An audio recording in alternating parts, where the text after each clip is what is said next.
Mga ka-sports, hindi ito chismis, ito po ay numero. Sa SEA Games 2025 Men's Basketball 5v5, 37 free throws ang Thailand habang 14 lang ang sa Gilas, Pilipinas. Tanong ng bayan, dayaan na ba ito? May mga referee nga bang kakampi raw ng Thailand? Yan po ang alamin natin ngayon. Kung trip mo po ang ganitang content, paiwan ng follow at pa-subscribe na din. Tara po, simulan na natin. Mga ka-sports, kung hilig ninyong bumili ng mga Gilas jersey, Gilas accessories at mga gamit na pang basketball habang nanonood po kayo sa aking mga videos, kindly check this basket on this lower part ng ating video at magpa-pop up yung ating mga items sa gilid. Mga legit po yung mga items dyan and see to it po na makabili po kayo ahead of time kasi meron po yung mga discounts and mga promos depende po sa seller.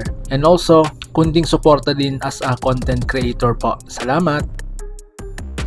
Ang nakakagulat na stats. Unahin natin ang pinakaugat na issue, ang free throws. Ang Thailand ay nakapagtala ng 37 free throws, ang Gilas Pilipinas is 14 lang. Ibig sabihin 23 free throws ang lamang ng Thailand. Sa international basketball, bihirang-bihira ang ganito kalaking agwat lalo na kung dikita ng laban, parehong agresibo ang opensa, parehong pisikalan po ang laro. At dito nagsimulang mag-alburuto ang fans. Bawat banggaan ng Thai player may pito.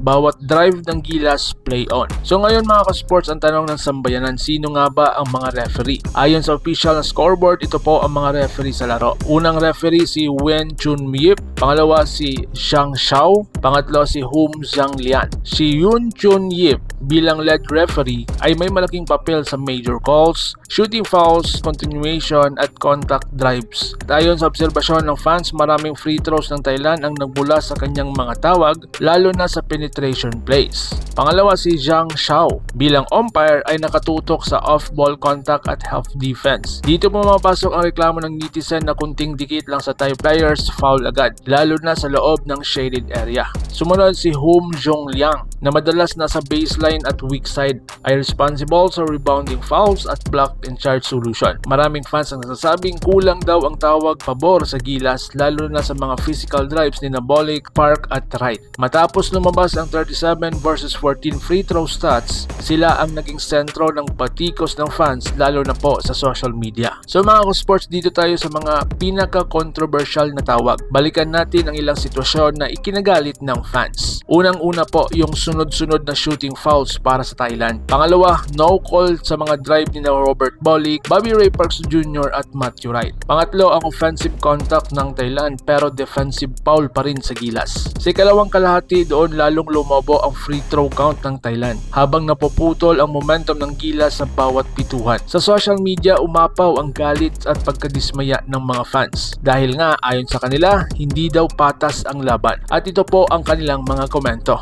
Unang-una, hindi patas ang laban. SEA Games pero pang sidaya. Pangatlo, hindi mo kailangan depensa kung reps ang kakabi mo. Marami ang nagsasabing hindi lang talento ang kalaban ng Gilas kundi ang sistema rin. Pero bilang patas, kailangan din nating itanong, mga ka-sports, mas agresibo ba ang Thailand sa opensa? Mas maingat ba ang depensa ng Gilas? And may epekto ba ang home crowd pressure? Posible may mga rason, mga ka-sports. Pero kahit isaalang-alang ang lahat ng iyan, 37 versus 14 free throws ay sobrang layo para hindi questionin. At dito pumapasok ang malaking tanong, bias ba? Pressure ng venue? O simpleng maling officiating? Mga ka-sports, kayo na po ang humusga. Makatarungan ba ang 37 free throws ng Thailand? O talagang niluto talaga ang Gilas Pilipinas sa SEA Games 2025? Mag-comment ng iyong opinion at babasahin ko yan. Mga ka-sports, i-like mo po ang video nito kung naniniwala kang may mali at i-share para marinig ang boses ng Pinoy fans. And don't forget to hit the bell para updated ka sa lahat ng uploads ko. Ito ang laban na hindi matatapos sa scoreboard. So paano? Laban Pilipinas, puso, ingat po kayo.